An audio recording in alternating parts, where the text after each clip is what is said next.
നമസ്കാരം.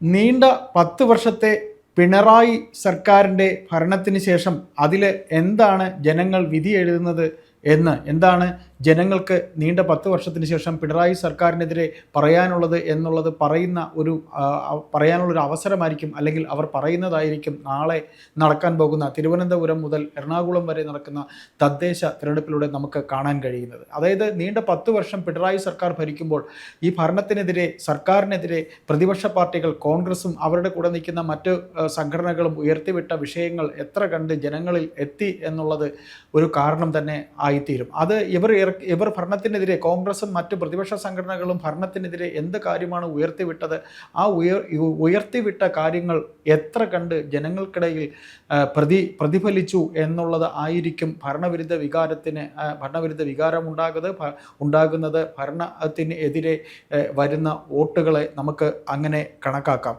അപ്പോൾ അങ്ങനെ അത് എത്ര കണ്ട് സർക്കാരിന് എതിരെ മാറും എന്നുള്ളത് പ്രതിപക്ഷത്തിന് കിട്ടുന്ന വോട്ടും, പ്രതിപക്ഷത്തിന് കിട്ടുന്ന പഞ്ചായത്തുകളും, പ്രതിപക്ഷത്തിന് കിട്ടുന്ന കോർപ്പറേഷനുകളും കണക്കാക്കി നമുക്ക് മനസ്സിലാക്കാൻ കഴിയും. അതിൽ ഏറ്റവും കൂടുതൽ ഈ 10 വർഷത്തെ ഭരണം കൊണ്ട് പിണറായി സർക്കാരിന് ഏറ്റവും കൂടുതൽ ചീത്തപ്പേര് കേൾക്കേണ്ടി വന്ന ഒന്ന് ആരോഗ്യ വകുപ്പിനെ കുറിച്ചായിരുന്നു. ആരോഗ്യ വകുപ്പിൽ ഉണ്ടായ കെടുകാര്യസ്ഥതയെക്കുറിച്ച് എല്ലാവർക്കും അറിയാവുന്നതാണ്.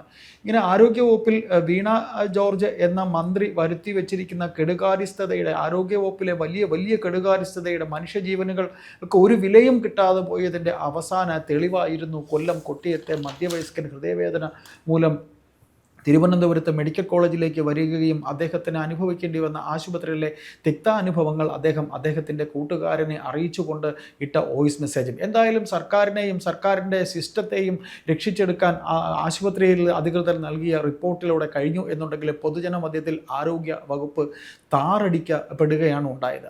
അതിൽ പിന്നെ മറ്റൊന്ന് നമുക്കിതിൽ എടുത്തു പറയാൻ പറ്റുന്നത് ആഭ്യന്തര വകുപ്പിനെ കുറിച്ചായിരുന്നു. ആഭ്യന്തര വകുപ്പിന് ഉണ്ടായിരിക്കുന്ന നീണ്ട വീഴ്ചകളുടെ ഒരു പരമ്പര തന്നെ പിണറായി സർക്കാരിൻ്റെ കാലത്തുണ്ടായിരുന്നു. പോലീസ് സേനയിൽ തന്നെ ക്രിമിനലുകൾ ഒത്തിരി ഉണ്ടാകുന്നതും നമുക്ക് അറിയാൻ കഴിഞ്ഞു. തൃശ്ശൂർ ഒരു ചെറുപ്പക്കാരനായ യുവ നേതാവിനെ അദ്ദേഹം നിയമ പോരാട്ടത്തിലൂടെ, വിവരാവകാശത്തിലൂടെ അദ്ദേഹത്തിനെ പോലീസ് സ്റ്റേഷനിൽ തല്ലിയതിനെ സംബന്ധിച്ച് ഉണ്ടായ ആ ഒരു വലിയ അനുഭവം അത് ജനങ്ങൾക്കിടയിൽ എത്തിയത് നമുക്ക് ഓർമ്മയുണ്ട്. ഏതായാലും ഇത്തരത്തിൽ ആഭ്യന്തര വകുപ്പിനെതിരെയും ആരോഗ്യ വകുപ്പിനെതിരെയും ഇത്രയധികം ആരോപണങ്ങൾ ഉണ്ടായിരിക്കുന്ന അവസരത്തിൽ ഈ ഭരണത്തിൻ്റെ നീണ്ട 10 വർഷക്കാലം നടന്ന ഉപതെരഞ്ഞെടുപ്പുകൾ ഒക്കെ തന്നെ, ഉപതെരഞ്ഞെടുപ്പുകളിലൊക്കെ തന്നെ ഒരു 1-2 സീറ്റുകൾ ഒഴികെ ബാക്കി എല്ലാം തന്നെ കോൺഗ്രസ് നേടുമ്പോൾ അത് ഭരണവിരുദ്ധ വികാരം തന്നെയാണ് എന്ന് നമുക്ക് മനസ്സിലാക്കാൻ കഴിയും എന്നുണ്ടെങ്കിലും ഉപതെരഞ്ഞെടുപ്പുകൾ പോലെ അല്ല മറ്റ് പൊതു തെരഞ്ഞെടുപ്പുകൾ എന്നുള്ളത്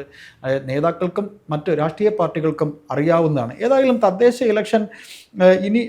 ഇലക്ഷൻ കഴിഞ്ഞ ശേഷം 3 മാസങ്ങൾക്ക് ശേഷം വരാൻ പോകുന്ന നിയമസഭാ തെരഞ്ഞെടുപ്പ് ഈ പറയുന്ന രീതിയിൽ തദ്ദേശ ഇലക്ഷനിൽ ഏത് രാഷ്ട്രീയ പാർട്ടിക്കാണ്, രാഷ്ട്രീയ മുന്നണികളെ നയിക്കുന്ന രാഷ്ട്രീയ പാർട്ടികൾക്കൊക്കെ, അതായത് തദ്ദേശ ഇലക്ഷനിൽ കോർപ്പറേഷനിൽ, മുനിസിപ്പാലിറ്റികൾ ഒക്കെ തന്നെ കിട്ടിയിരിക്കുന്ന അതാത് രാഷ്ട്രീയ പാർട്ടികൾക്ക് കിട്ടിയിരിക്കുന്ന വോട്ടിംഗ് ശതമാനം, അല്ലെങ്കിൽ ഭരണപക്ഷത്തിന്, പ്രതിപക്ഷത്തിന്, BJPക്ക് എന്താണ് ഇതിലൂടെ ജനങ്ങൾ അവരുടെ ഭരണവിരുദ്ധ വികാരമാണോ, അല്ലെങ്കിൽ അവരെന്താണ് പ്രകടമാക്കിയിരിക്കുന്നത് എന്ന് ഈ 3 രാഷ്ട്രീയ പാർട്ടികൾക്കും മനസ്സിലാവുന്നതാണ്.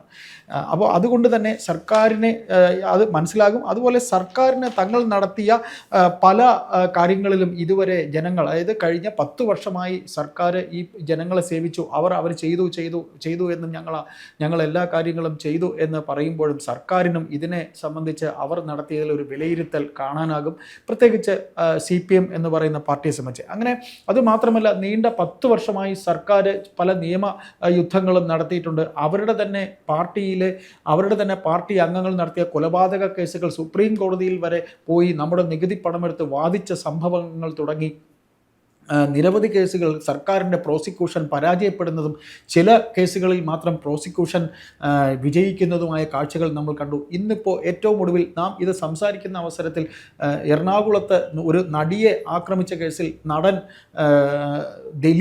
ദിലീപ് കുറ്റവിമുക്തനാകുമ്പോൾ സർക്കാർ പ്രോസിക്യൂഷൻ ഭാഗത്തിൻ്റെ പരാജയമാണോ എന്ന് പ്രതിപക്ഷ നേതാവിനോട് ചോദിക്കുമ്പോൾ പോലും അദ്ദേഹത്തിന് വ്യക്തമായ ഉത്തരം നൽകാനാകുന്നില്ല. അങ്ങനെ സർക്കാർ നടത്തിയ നിയമയുദ്ധങ്ങളും പലതും തോൽക്കും. ഇതിനെല്ലാം ഉള്ളൊരു മറുപടി ആയി തന്നെയായിരിക്കും വരാൻ പോകുന്ന നിയമസഭാ തെരഞ്ഞെടുപ്പിന് മുമ്പുള്ള ഒരു ചെറിയ സൂചകം തന്നെയായിരിക്കും നാളെ നടക്കാൻ പോകുന്ന തദ്ദേശ തെരഞ്ഞെടുപ്പിലൂടെ വ്യക്തമാകുന്നത്. മാത്രമല്ല എല്ലാ സർക്കാരുകളും തുടർഭരണം ആഗ്രഹിച്ചുകൊണ്ട് ബീഹാറിലും ഡൽഹിയിലും മറ്റും ഒക്കെ നടത്തിയ പോലെ ജനക്ഷേമ പ്രവർത്തനങ്ങൾ, അവർക്ക് പെൻഷൻ കാശ് വർദ്ധിപ്പിച്ചതും ആശമാർക്ക് പേരിനൊരു വർധനവ് വരുത്തിയതും, അങ്ങനെ ഇതെല്ലാം തന്നെ നടത്തി ജനങ്ങളിൽ നിന്ന് വോട്ട് കിട്ടാനായി ശ്രമിക്കുകയും ഒക്കെ ചെയ്തിട്ടുണ്ട്. അതും എത്ര കണ്ട് ഏതാണ്ട് 48 ലക്ഷത്തിലധികം അത്തരത്തിൽ വയോധികരുടെ വോട്ട് ഉണ്ട് എന്നാണ് പറയുന്നത്. അത് സർക്കാരിന് എത്ര കണ്ട് സർക്കാരിൻ്റെ മാർക്കറ്റിംഗ്, വോട്ട് കിട്ടാനായി നടത്തിയ മാർക്കറ്റിംഗ് എന്ന് നമുക്ക് പച്ച മലയാളത്തിൽ പറയേണ്ടി വരും. ഏതായാലും ഭൂരിപക്ഷ വോട്ട് ലക്ഷ്യമാക്കി മുഖ്യമന്ത്രിയും ബഹുമാനപ്പെട്ട മുഖ്യമന്ത്രി പിണറായി വിജയനും CPM ലക്ഷ്യം വെച്ച ഭൂരിപക്ഷ വോട്ടിന് ലക്ഷ്യം വെച്ച ആഗോള അയ്യപ്പ സംഗമം തകർന്ന് തരിപ്പണമായി പോയി. ശബരിമല സ്വർണ്ണക്കൊള്ള വിവാദം, അതും ഈ വോട്ടിനെ വല്ലാതെ കണ്ട്, തദ്ദേശ തെരഞ്ഞെടുപ്പിനെ വല്ലാതെ കണ്ട് ബാധിക്കും. സ്വർണ്ണക്കൊള്ളയെ സംബന്ധിച്ച് അങ്ങനെ വിവാദങ്ങൾ നീണ്ടു നിൽക്കുമ്പോൾ ഇതാ വരുന്നു അവരുടെ കോൺഗ്രസ് എന്ന പാർട്ടിയെ സംബന്ധിച്ച് പാർട്ടിയുടെ യുവ നേതാവിനെതിരെയുള്ള ലൈംഗിക ആരോപണ കേസ്. അതും ഇങ്ങനെ പാതി വഴിയിൽ നിൽക്കുമ്പോൾ, ഇങ്ങനെ പ്രമാദമായ രണ്ട് കേസുകൾ നിൽക്കുമ്പോൾ അതിനും സർക്കാർ എടുത്ത സ്റ്റാൻഡും സർക്കാരിൻ്റെ ഭാഗത്തുനിന്നുണ്ടായ നീക്കങ്ങളും കോൺഗ്രസ് പാർട്ടിക്ക് ഇതുകൊണ്ട് എന്തെങ്കിലും അപജയം, അവരുടെ പ്രതിപക്ഷത്തിരുന്ന് അവർക്ക് ഭരണത്തിലേക്ക് വരുന്നതിന് യോഗ്യതയുണ്ടോ എന്നുള്ളതും നാളത്തെ തദ്ദേശ തിരഞ്ഞെടുപ്പിൽ ജനം വിധിയെഴുതും. ഏതായാലും പെൻഷൻ തുക വർദ്ധിപ്പിച്ച് ഏതാണ്ട് 48 ലക്ഷത്തിലധികം പേരുടെ വോട്ട് പ്രതീക്ഷിക്കുന്ന സർക്കാർ, പിണറായി സർക്കാർ, മൂന്നാം സർക്കാർ വരണം എന്ന് ആഗ്രഹിക്കുമ്പോൾ ഇവിടെ നാളെ നടക്കാൻ പോകുന്ന തദ്ദേശ തെരഞ്ഞെടുപ്പിൽ ഒരു നിയമസഭാ തെരഞ്ഞെടുപ്പിൻ്റെ വീറും വാശിയും തന്നെയാണ് നമുക്ക് കാണാൻ കഴിയുന്നത്. ഏതായാലും ഒരു സാമ്പിൾ വെടിക്കെട്ട് എന്നൊക്കെ പറയുന്നത് പോലെ വരാൻ പോകുന്ന വലിയ പൂരത്തിൻ്റെ ഒരു ചെറിയ സാമ്പിൾ വെടിക്കെട്ടിൽ ഈ വെടിക്കെട്ടിൻ്റെ ആ പ്രകമ്പനം എത്ര ആയിരിക്കും എന്ന് രാഷ്ട്രീയ കേരളം വളരെ ആകാംക്ഷയോടെ നോക്കുന്നുണ്ട്. നമുക്ക് കാത്തിരുന്ന് കാണാം.